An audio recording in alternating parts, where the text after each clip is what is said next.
Baik, Assalamualaikum warahmatullahi wabarakatuh. Perkenalkan, nama saya Nurliana dari Universitas Sulawesi Barat, Fakultas Teknik, jurusan Informatika. Saat ini saya sedang menempuh semester 2. Jadi, untuk mengefisienkan waktu, langsung saja saya akan menjawab 4 pertanyaan yang diajukan. Yang pertama, yaitu hal yang paling saya sukai dari inovasi teknologi Google adalah kemampuannya menghadirkan solusi yang sederhana namun sangat berdampak besar. Sejak pertama kali menggunakan Google Search untuk mencari jawaban dari tugas sekolah, hingga memanfaatkan Google Classroom untuk pembelajaran daring, saya merasakan bahwa teknologi Google bukan hanya alat, melainkan ekosistem pendukung pembelajaran yang memudahkan akses informasi dan kolaborasi.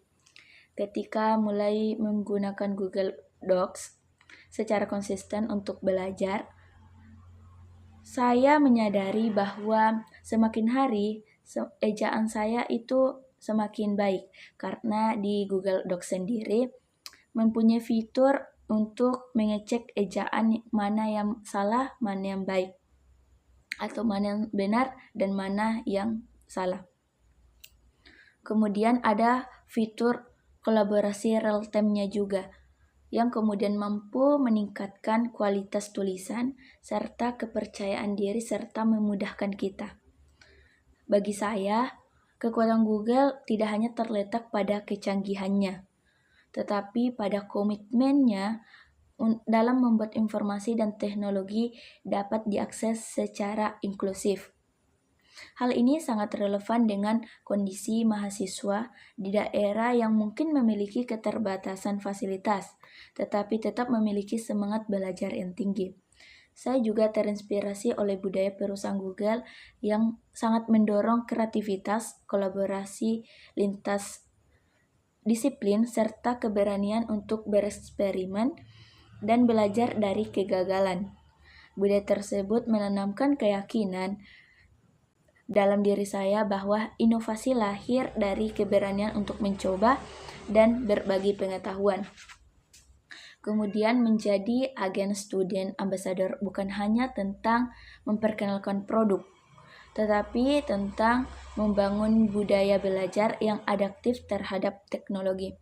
Saya ingin berperan sebagai penghubung yang tidak hanya mengedukasi, tetapi juga menginspirasi mahasiswa untuk memanfaatkan teknologi sebagai alat pemberdaya diri.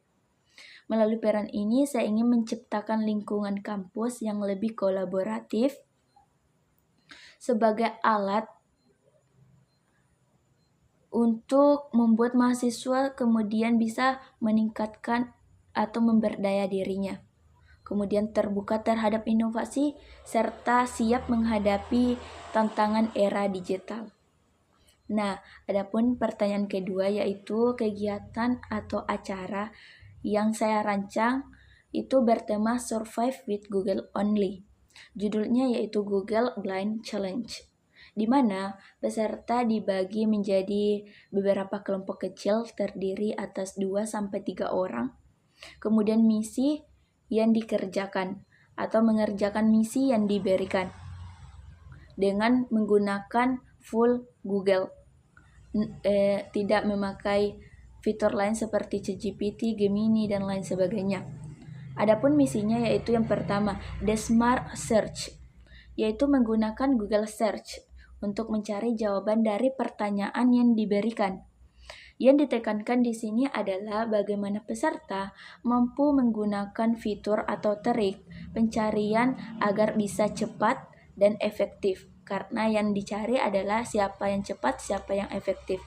Kemudian yang kedua yaitu Creative Sprint, yaitu ada produk Google yang digunakan di sini yaitu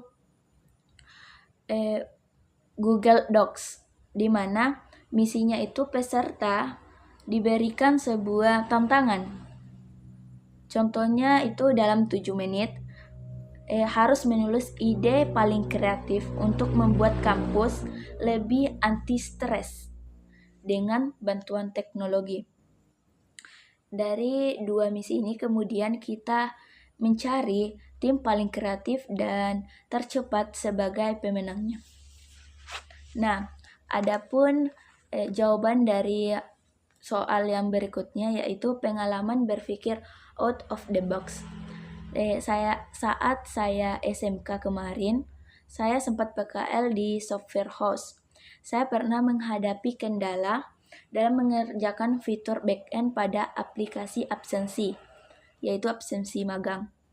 Logika pemrograman yang saya buat itu sering error dan tidak efisien. Awalnya saya frustasi karena merasa bahwa kemampuan saya yang masih terbatas dan belum cukup untuk mengerjakan proyek sebesar ini.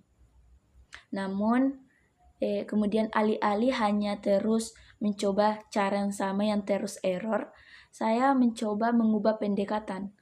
Adapun pendekatan saya yang pertama yaitu saya memecah masalah yang terjadi menjadi bagian kecil, yaitu seperti flow inputnya, validasinya, dan penyimpanan datanya. Saya kemudian membagi ini semua agar apabila ada yang error, saya tahu dan saya mudah menemukan di mana letaknya. Nah, yang kedua yaitu saya membuat diagram alur manual di kertas sebelum ngoding, supaya saat saya kemudian ngoding, saya itu punya gambaran, oh seperti ini yang akan saya buat. Yang ketiga yaitu membandingkan beberapa solusi yang berbeda dari berbagai referensi. Tujuannya yaitu agar saya dapat menentukan solusi mana yang paling terbaik untuk digunakan pada proyek saya ini. Kemudian saya juga tidak lupa berdiskusi dengan teman dan mencari insight tambahan.